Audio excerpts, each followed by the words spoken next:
రాడా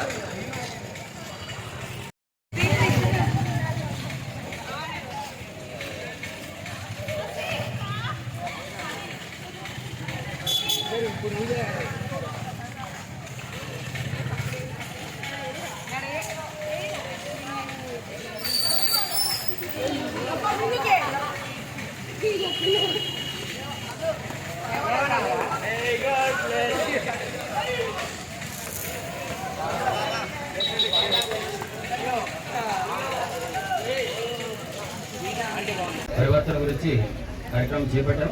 దీనికి మనం ఒక ఓత్ తీసుకుందాం. ఇప్పుడు ఓత్ చదువుతూనే వినండి, చెప్పండి, మీరు కూడా చెప్పండి. దుర్వినియోగం మరియు అక్రమ ప్రతిజ్ఞ.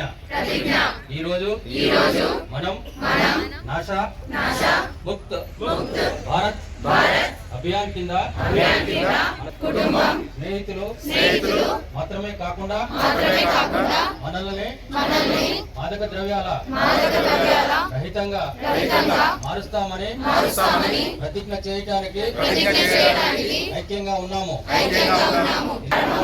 కాబట్టి భారతదేశాన్ని డ్రగ్ ఫ్రీగా మార్చడానికి కలిసి ప్రతిజ్ఞ చేద్దాం.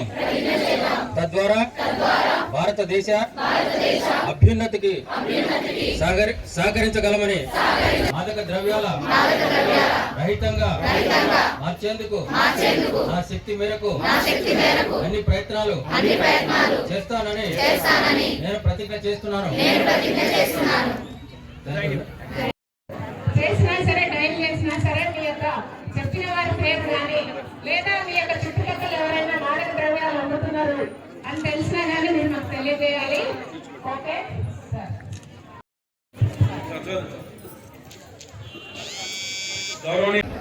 ఈ మధ్య కొత్తగా ప్రభుత్వం ఏర్పడిన తర్వాత గౌరవ ముఖ్యమంత్రి గారు వారి యొక్క మంత్రివర్గ సహచరులతో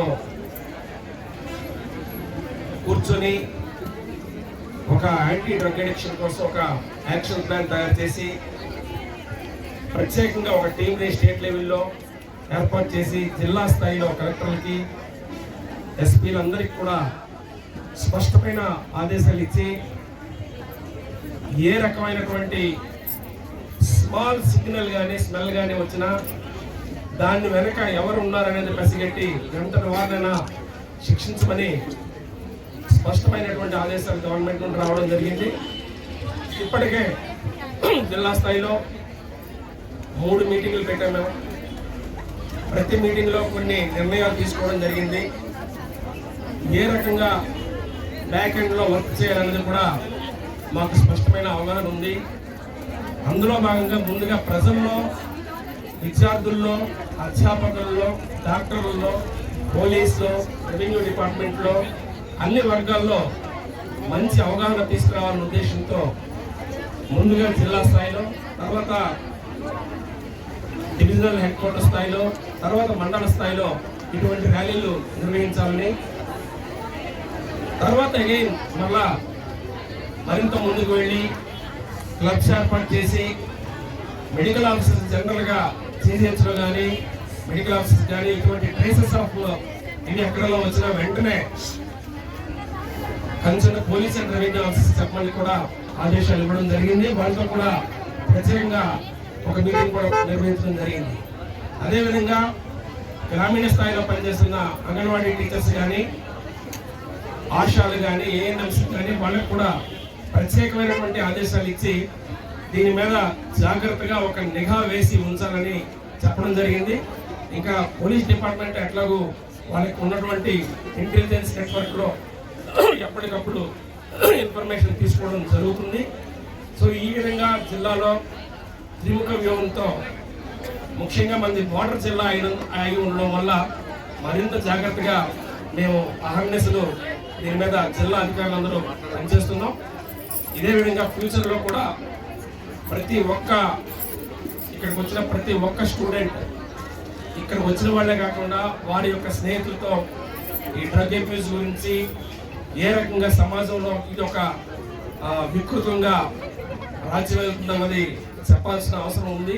సో ఈ సందర్భంగా ఇంత పెద్దగా ఏర్పాటు చేసిన డిడబ్ల్యూఓ గారికి, డిఓ గారికి, డిస్ట్రిక్ట్ ఇంటర్మీడియట్ ఆఫీసర్ గారికి, అలాగే డిఎంహెచ్ఓ గారికి నా కృతజ్ఞతలు. ముఖ్యంగా దీనికి ఎంతో కృషి చేస్తూ అహర్నిశలు వారి యొక్క సిబ్బందిని ఇందులో ఏర్పాటు చేసిన మన జిల్లా ఎస్పీ రాహుల్ రెడ్డి గారు ఈరోజు ఇతరత్ర కార్యక్రమాల మీద వారు క్యాంపులో ఉండడం వల్ల రాలేకపోయారు. కానీ వారి యొక్క టోటల్ సిబ్బందిని ఈరోజు ఇక్కడికి పంపించి ఈ ప్రోగ్రాంలో ఇన్వాల్వ్ చేయడమే కాకుండా ఒకవైపు రెగ్యులేటరీ వర్క్ చేయడమే కాకుండా అవేర్నెస్ ప్రోగ్రాంలో కూడా వాళ్ళ యొక్క సిబ్బంది అందరూ పాల్గొన్నందుకు ప్రత్యేకంగా రాహుల్ గారికి, అలాగే మన అడిషనల్ ఎస్పీ గారికి, వారి యొక్క సిబ్బంది అందరికీ కూడా అభినందిస్తూ ఈ ప్రోగ్రాంని జిల్లాలో అందరూ ముందుకు తీసుకెళ్లాలని ఒక ప్రతిజ్ఞ చేయాలని నేను రిక్వెస్ట్ చేస్తూ